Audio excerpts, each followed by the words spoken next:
পটুয়াখালীর কলাপাড়ায় সিজারিয়ান অপারেশনের সময় এক নবজাতকের বাম পা ভেঙে ফেলার অভিযোগ উঠেছে জমজম ক্লিনিক অ্যান্ড ডায়াগনস্টিক সেন্টারের চেয়ারম্যান ডাক্তার পার্থ সামারদারের বিরুদ্ধে। বৃহস্পতিবার রাতে লালুয়ার গোলবুনিয়া গ্রামে মিম বেগমকে সিজার করার পর শিশুটির পায়ে টিকা দেওয়ার অজুহাতে ইনজেকশন পুশ করা হয়। পরদিন নবজাতকের পা ফুলে গেলে স্বজনরা অভিযোগ করলে উল্টো তাদের লাঞ্ছিত করে ক্লিনিক থেকে বের করে দেওয়া হয়। আমার ঠিক করতেছে মা, আমার বাচ্চার পাওয়ার মুচকা আমি আর ওর আব্বাই ওর দেখে এই অবস্থা দেখে তারপর হ্যাঁ ধারে গেছি। মানে না এক নাচে কয় কি আপনাকে বাচ্চার পা ভাঙছে।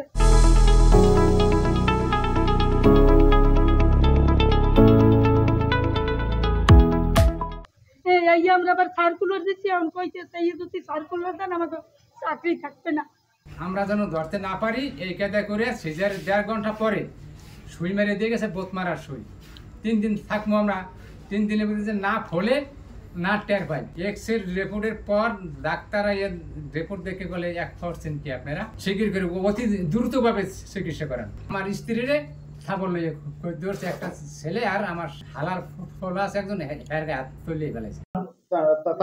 তার যদি আপনার ফুলে থাকে সেটা বিভিন্ন কারণে হতে পারে, সেটা ফ্র্যাকচারের কারণে হতে পারে, সেটা আপনার ছুটে গিয়ে ডিসলোকেশন হয়ে ফুলতে পারে, সেটা কোনো ড্রাগের রিয়াকশনের কারণে ফুলতে পারে, ফুলতেই পারে। এখন সেটা পরীক্ষা নিরীক্ষা দরকার। আমি যেহেতু শিশু ডাক্তার না, আমি এমবিবিএস ডাক্তার, বাট আমি শিশু ডাক্তার না। এটা শিশু ডাক্তারকে ডিল করার কথা বলছি যে আপনি হয় শেরে বাংলায় চলে যান অথবা আপনি পেডিয়াট্রিক সার্জন, পেডিয়াট্রিক যে ডাক্তার আছে তাদের কাছে আপনি চলে যেতে পারেন। পরবর্তীতে এক্সরে করার মাধ্যমে শিশুটির পা ভাঙা নিশ্চিত হয়ে তাকে বরিশালের সেবাচিম হাসপাতালে ভর্তি করা হয়। তবে অভিযোগ অস্বীকার করেছেন ডক্টর পার্থ সামারদার।